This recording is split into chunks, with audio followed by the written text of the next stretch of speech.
Hi നമസ്കാരം. S garden സ്വാഗതം. ഇത് ഒരു ഡ്രാഗൺ ഫ്രൂട്ട്സിൻ്റെ തൈയാണ്. ഇത് ഞാൻ ഒരു മാസമായിട്ട് എൻ്റെ വീട്ടിൽ തന്നെ ഉണ്ടായിട്ടുള്ള ഡ്രാഗൺ ഫ്രൂട്ടിൻ്റെ ഒരു പീസ് ഞാൻ കട്ട് ചെയ്തിട്ട് അത് വളർത്തിയെടുത്താണ്. ഞാൻ പുതിയതായിട്ട് നടാൻ വേണ്ടിയിട്ട് നിങ്ങൾക്ക് കാണിക്കാൻ വേണ്ടി ഞാൻ ഇത് തയ്യാറാക്കി വെച്ചിട്ടുള്ളതാണ്. ഇനി ഇതെങ്ങനെ നടണം എന്നുള്ളത് ഞാൻ കാണിച്ചുതരാം. ഇതാണ് ഞാൻ അതിന് വേണ്ടി തയ്യാറാക്കിയിട്ടുള്ള ഒരു ചട്ടി. അതായത് ഇതൊരു മീഡിയം ചട്ടിയാണ്. ഇത്ര മതി വലുപ്പം. നമ്മൾ ഒരുപാട് വലിയ ചട്ടിയുടെ ആവശ്യമില്ല. കാരണം എന്താണെന്ന് വെച്ചാൽ ഡ്രാഗൺ ഫ്രൂട്ട്സിൻ്റെ വേര് ഒരുപാട് ആഴത്തിൽ പോകുന്നില്ല. അതായത് കുറച്ച് ആഴം മതി. അപ്പോൾ നമ്മൾ ഇത്രയും വലുപ്പത്തിൽ മതി. ഇത് കണ്ടാൽ ഒരു PVC പൈപ്പ്, മുകളിലൊരു കമ്പി ക്രോസ് ആയിട്ട്,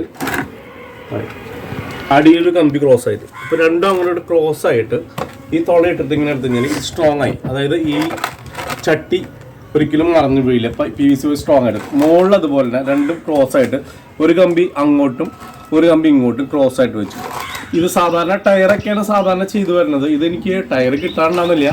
ഒരു കാറിൻ്റെ സ്റ്റിയറിങ്ങിൻ്റെ ആണ് എനിക്ക് കിട്ടിയത്. അതുകൊണ്ട് ഞാൻ തൽക്കാലം അഡ്ജസ്റ്റ് ചെയ്തു. ഈ കമ്പിയും ഇത് സ്ട്രോങ് ആയിട്ട് പിടിച്ചു. ഇനി നമ്മളിത് എങ്ങനെയാണ് വെക്കുന്നതെന്ന് ഞാൻ കാണിച്ചു തരാം. ഇപ്പോൾ ചട്ടി കണ്ടല്ലോ, ഇതിൻ്റെ കാണാം ഹോള്, മാക്സിമം ഹോള് വേണം. കാരണം ഇത് ഏറ്റവും നീർവാഴ്ച വേണ്ട ഒരു ചെടിയാണ്, കള്ളിച്ചെടിയാണ്. അധികം വെള്ളം കെട്ടി നിൽക്കാൻ പാടില്ല. അതിനുവേണ്ടി നമ്മൾ ആദ്യം ചെയ്യുന്നത് ഇങ്ങനെ ഓട് കഷ്ണങ്ങളാണ് മെയിനായിട്ട് ചെയ്യുന്നത്. ഈ ഹോൾ അടയാതിരിക്കാനാണ് മെയിനായിട്ട് ഓടിൻ്റെ കഷ്ണങ്ങൾ ഇടുന്നത്. അതുമാത്രമല്ല വെള്ളം പരമാവധി നിൽക്കാതിരിക്കാൻ വേണ്ടിയിട്ടാണ് നമ്മൾ ഓടിൻ്റെ കഷ്ണങ്ങൾ ഇടുന്നത്.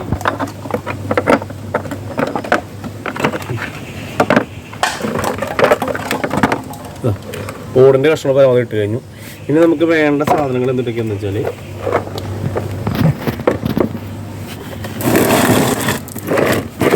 ഇതൊരു പാത്രം, സാധാരണ മണ്ണാണിത്. ഇത്രയും തന്നെ അളവിൽ നമ്മൾ ഉണക്കച്ചാണകം,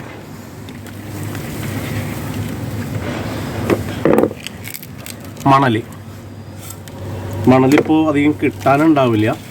നിങ്ങൾക്ക് മണൽ കിട്ടിയില്ലെങ്കിൽ അതിന് പകരമായിട്ട് ചകിരിച്ചോറ് യൂസ് ചെയ്യാം. ഇത് മൂന്നും ഒരേ അളവിലാണ് നമ്മൾ എടുത്തിട്ടുള്ളത്.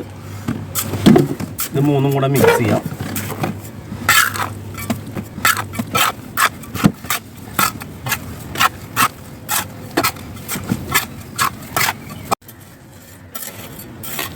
ഇപ്പോൾ ഏകദേശം 3 ഐറ്റം നമുക്ക് മിക്സ് ആയി കഴിഞ്ഞു. ഇനി നമുക്ക് ചെയ്യാനുള്ളതെന്ന് വെച്ചാൽ എല്ലുപൊടി. ഏകദേശം ഒരു 1/2 കിലോ വരുന്ന എല്ലുപൊടിയാണ് ഇതിലിട്ടിട്ടുള്ളത്. അത്രയും തന്നെ വേപ്പിൻ മണ്ണായിരുന്നു.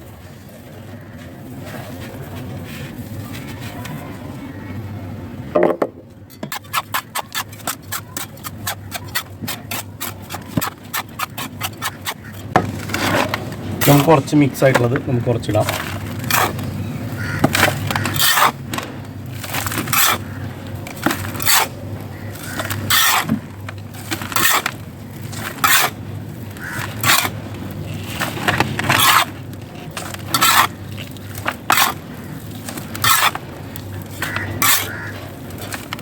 നമുക്ക് ചെയ്യണമെന്ന് വെച്ചാൽ നമ്മൾ കുറച്ചുകൂടെ കരിയില, അതായത് നമ്മുടെ വീട്ടിൽ കിട്ടുന്ന കരിയില ഞാനെല്ലാം ഈ പാത്രത്തിലാണ് ഇട്ട് വയ്ക്കാറ്. ഒന്ന് കുറച്ച് നനച്ച് വെച്ചിട്ടുണ്ടെങ്കിൽ നമുക്കൊരു കമ്പോസ്റ്റ് ആയിട്ട് മാറുന്നത്. അപ്പോൾ ഈ കരിയില നമുക്ക്, അതായത് നമ്മളെ വീടിൻ്റെ മുറ്റിൽ നിന്ന് പുല്ല് ഒക്കെ നമുക്ക് ഇടാം. വീണ് കിട്ടുന്ന ഇലകൾ അതൊന്നും ഞാൻ കളയാറില്ല, എല്ലാം ഈ ബക്കറ്റിലിട്ട് വെക്കുകയാണ്. ഇതൊന്ന് ജസ്റ്റ് ഒന്ന് നനച്ച് കൊടുത്തു കഴിഞ്ഞാൽ നല്ലൊരു കമ്പോസ്റ്റ് ആയിട്ട് മാറുന്നത്. പ്രത്യേകിച്ച് നമ്മൾ വേറെ ഒന്നും ചെയ്യേണ്ട ആവശ്യമില്ല.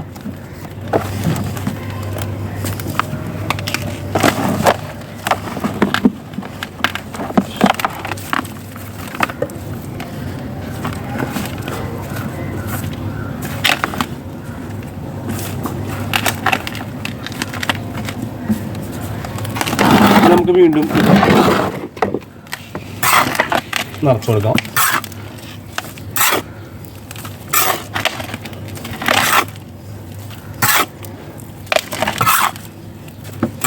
നമുക്കിതിൻ്റെ തൈകൾ നടാം. ഇത് ഒരു തൈ, ഇത് നമുക്കിത് വീണ് കിട്ടിയൊരു തൈയാണ്. ഒരുപാട് താഴ്ച വേണ്ട, കുറച്ച്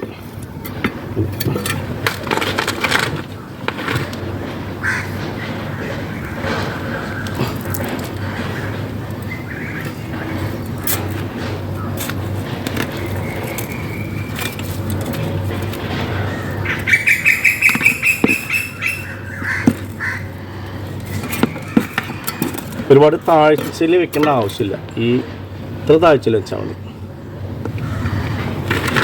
ഇതിൻ്റെ മുള്ള് വളരെ ശ്രദ്ധിക്കണം, കൈമ മുള്ള് കയറാൻ ചാൻസ് ഉണ്ട്. ചെയ്യുമ്പോൾ വളരെ ശ്രദ്ധിക്കേണ്ട ഒരു കാര്യമാണ്.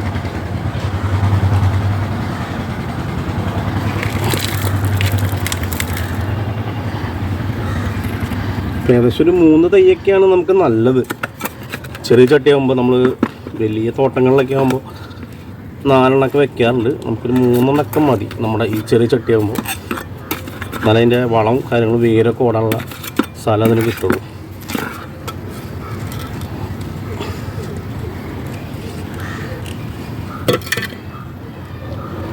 നമുക്കിതിൽ ചെയ്യേണ്ടത് എന്താണെന്ന് വെച്ചാൽ ഒന്ന് കയറിട്ടിട്ടൊന്ന് കെട്ടണം, എന്നാലാണ് അത് കറക്റ്റായിട്ട് നിൽക്കുള്ളൂ.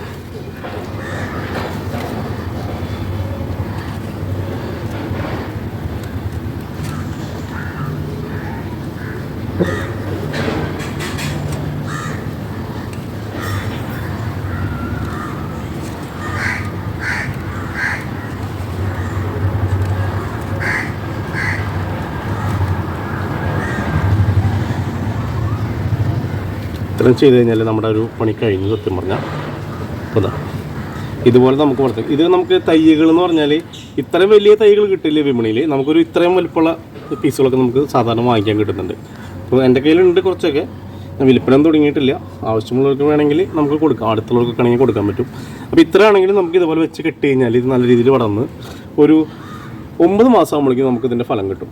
ഇപ്പോൾ ഈ ജൂണിൽ വെച്ചിട്ടുണ്ടെങ്കിൽ ഇപ്പോൾ ഈ മെയ് മാസമാണ്, മെയ് മാസത്തിലാണ് ഇത് ശരിക്കും പൂവിടുന്നത്. ഇപ്പോൾ വെച്ച് കഴിഞ്ഞാൽ അടുത്ത മെയ് മാസത്തിൽ നമുക്കിത് ഫ്ലവർ കാണാൻ പറ്റും, അപ്പോൾ അതിൻ്റെ ഫലം കിട്ടും. അപ്പോൾ നമുക്ക് എല്ലാവർക്കും ഫ്രീ ആയിട്ട് നല്ല സിമ്പിളായിട്ട് ചെയ്യാൻ പറ്റുന്ന ഒരു കൃഷിയാണ്. ഒരു വർഷത്തോടെ നമുക്കിതിൻ്റെ ഫലം കിട്ടും. നിങ്ങൾക്കിത് ഇതുപോലെ ഇപ്പോൾ ചെയ്തിട്ടുണ്ടെങ്കിൽ നമുക്ക് വീട്ടിലേക്ക് ആവശ്യമുള്ള ഡ്രാഗൺ ഫ്രൂട്ട് നമുക്ക് കാശ് കൊടുത്ത് വാങ്ങിക്കേണ്ട കാര്യമില്ല. നമുക്ക് അത്യാവശ്യം ഒരു 10-25 പഴമെങ്കിലും ഇത് നമുക്ക് കിട്ടും. ഇത് നല്ല ലാസ്റ്റിംഗ് ഉള്ള ഒരു ചെടിയാണ്. ഒരു 25 വർഷമൊക്കെയാണ് ഇതിൻ്റെ ഗ്യാരണ്ടി പറയണത്. ഇത് ഞാൻ വെച്ചിട്ടുള്ള ഈ ചെടി എന്ന് പറഞ്ഞാൽ റെഡാണ്, ഫുള്ള് റെഡാണ്. അതിൻ്റെ ഉള്ളിലത്തെ മാംസം റെഡാണ്, അതിൻ്റെ കുരും റെഡാണ്.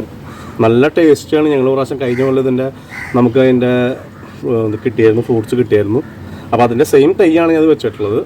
അപ്പോൾ നിങ്ങളെല്ലാവരും ഇത് പരീക്ഷിക്കുക. വളരെ എളുപ്പത്തിൽ ചെയ്യാം, നിസ്സാര പണിയുള്ളൂ. ഇങ്ങനെ സിമ്പിളായിട്ട് ചെയ്യുകയാണെങ്കിൽ നമുക്ക് ഒരുപാട് പണിയില്ല. നമ്മുടെ വീട്ടിലൊരു ചെടി നമുക്ക് എല്ലാവർക്കും വെക്കുന്നത് വളരെ നല്ലതാണ്. കാരണം നമ്മളിതിന് വേണ്ടിയിട്ട് നമ്മൾ കാശ് കൊടുത്ത് വാങ്ങിക്കേണ്ട ആവശ്യം, നമ്മുടെ വീട്ടിൽ നമുക്ക് ആവശ്യമുള്ള ഫ്രൂട്ട്സ് നമുക്ക് കിട്ടും.